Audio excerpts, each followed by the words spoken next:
მოგესალმებით, მე ვარ საჩხერის მეორე საჯარო სკოლის მოსწავლე ნინო დეკანოიძე.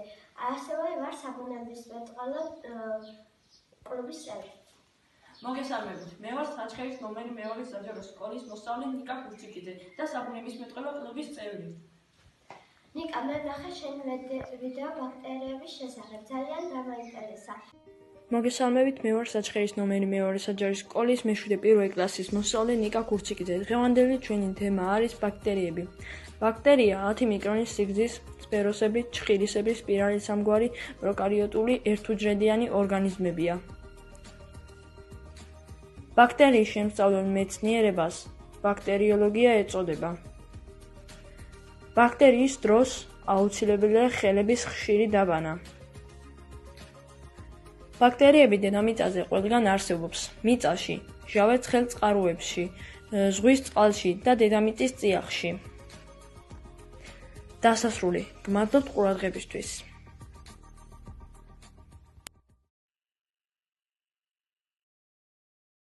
დამაინტერესა.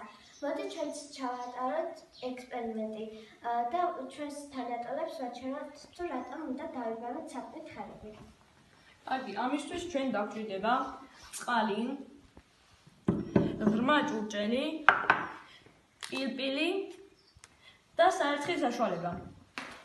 მოდით დავიწყოთ ექსპერიმენტი. ამ ვიდეოს ჩასაწერად მე დამჭირდა გარკვეული ინფორმაციის დამუშავება, რადგან ბაქტერიები უმცირეს ზომისაა და მის დანახვა მხოლოდ მიკროსკოპის საშუალებითაა შესაძლებელი. ახლა დავიწყოთ ექსპერიმენტი. ჯერ ვასხავთ წყალს.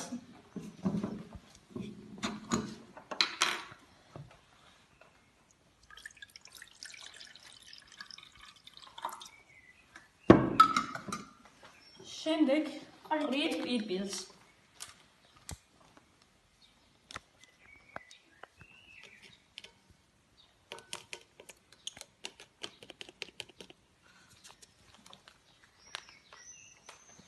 ახლა ვნახოთ თუ რა ხდება თუ მხოლოდ წყლით დავიბანთ ხელს.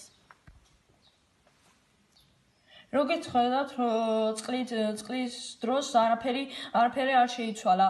ასე რომ ბაქტერიის დროს მხოლოდ წყლით დაბანა საკმარისი არაა.